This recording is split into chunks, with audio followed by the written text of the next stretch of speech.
Hey, how's everybody doing today? I'm Daniel Lockman here with our special guest, NTG. How you doing today, man? I'm good. Thank you for having me, man. Thanks for being on the show with us today. Yes, sir. So, up and coming rapper.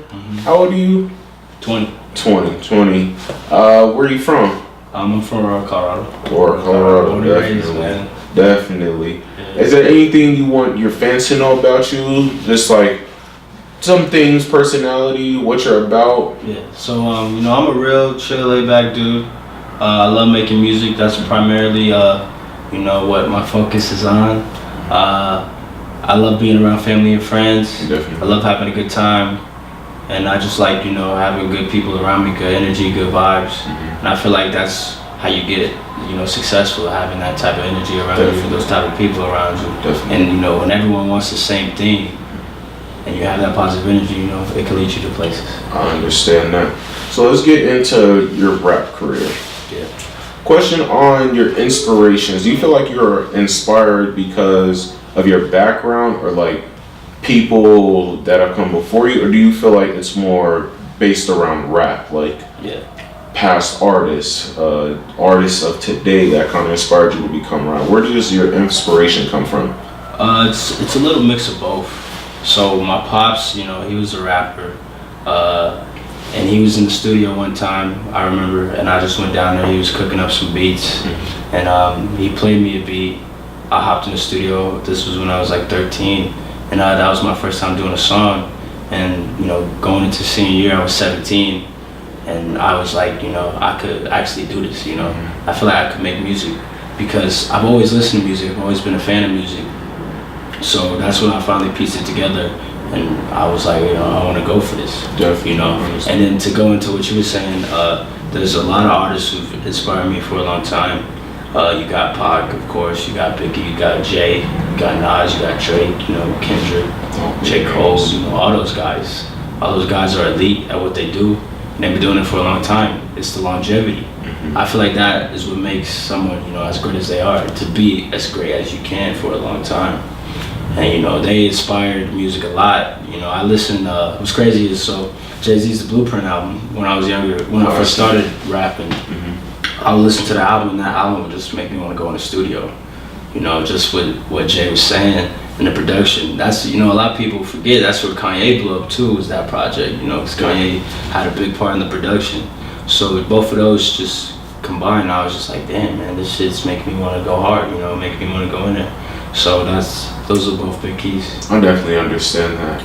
You've had past albums titled Timeless Sounds, 20 at Midnight. Yeah. Why go with this name like never before? So I went with like never before because just when I was in the process of making the music, I felt like this shit needs to be like never before. Yeah. And the meaning for like never before is just having everything elevate, everything be next level. The sound to be like never before, essentially, So when people listen to this shit, they're like, wow, like NTG brought it, he came with it. And that's what I want people to, feel when they listen to it, and that was the motivation going into it. I feel like I got great bodies of work, but with this one, I took a little extra time with it, and that's how it's living up to the name, and when people listen to it, I hope they enjoy it. Definitely. How long is the album going to be? It's 12 songs. 12 songs. What's crazy is in the process, man, I made like 80 songs for it. Oh wow. Yeah, it was crazy. So I had to trim the fat, Had to go back, and just look at the drawing board and see, what songs were the most impactful, what songs are people gonna enjoy the most, and what songs tell my story, the best of their capabilities. Definitely. So, I'm proud with the 12 I have, and I got Clutch George and Del Wavy on here as executive producers. Okay. So, in the process of making a tape, I would send them a couple songs, here and there to see what direction we were going towards, what songs they're feeling. And they always helped me with that. They were also executive producers on 20 at Midnight. And, they just helped me craft the project. And, it is what it is. And when people listen to it, they're going to see all the time I put in and, how incredible it is. Got you.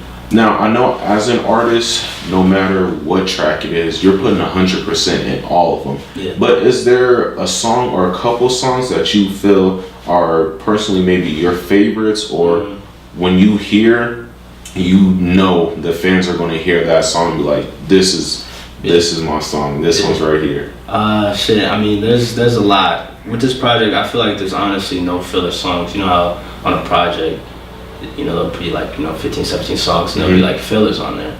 To me, you know, there's really no filler. But if I had to pick one, a song I really like is Calabasas Dreams. It's the outro on the album, and it's just about, you know, where I'm at, my perspective, you know, and how I want to just, you know, be better and where I want to be. And the reason it has the title Calabasas Dreams is because I just feel like once you make it to Calabasas, you know, that's when you know you made it. When you're up there, definitely yeah. understand. Because, you know, that's the hidden hills. That's where everybody is, you know. And once you're there, it's just like you get that feeling, you know. Yeah. And what's crazy is me and my friends actually took a trip up to Cali earlier this summer.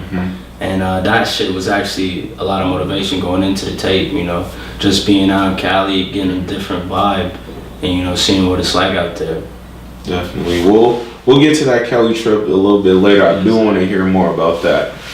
Back to the album. So I know certain artists have certain ways of how they make their albums. Yeah. Is there a certain routine or process that you do to making one of your albums? Yeah, so always when I'm in album mode, I always, you know, have a pack of beats, and, you know, I just listen to all the beats, and I just, you know, whatever vibe I get is how I attack it, you know.